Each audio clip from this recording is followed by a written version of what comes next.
In a recent phone call between the presidents of China, Xi Jinping, and Brazil, Luiz Inácio Lula da Silva, one highlight of the conversation was their mutual strong defense of multilateralism. It's a position frequently repeated by the Brazilian leader, including his recent speech at the opening of the Latin America and Caribbean Economic Forum.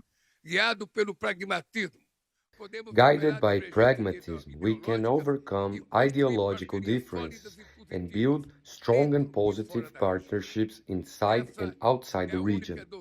That is the only doctrine that serves us. Remaining divided makes us all more fragile. My friends, in a world engulfed in turbulence, Brazil has chosen the path of democracy, peace, multilateralism, and regional integration.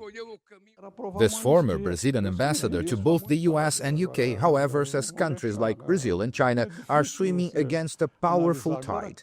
I think that multilateralism is in a very difficult moment. It is weakened by the actions of the United States. I know that China and Brazil defend the return to multilateralism, the rule of the law. But what we see in practice is a world without laws, without rule of law.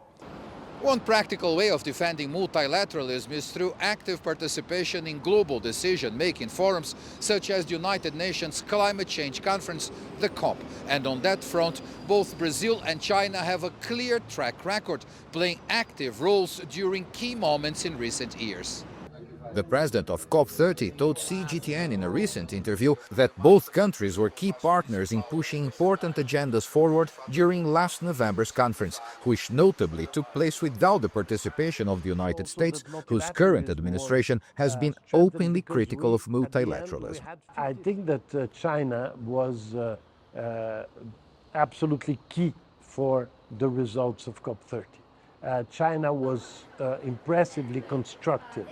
And China presented alternatives and solutions for the texts that were being discussed. And we are so thankful to the Chinese delegation for being so constructive from the very first moment to the last moment of the COP.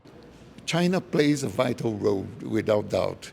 And it is interesting to see that China has been inviting Brazil's Lula to join and play together.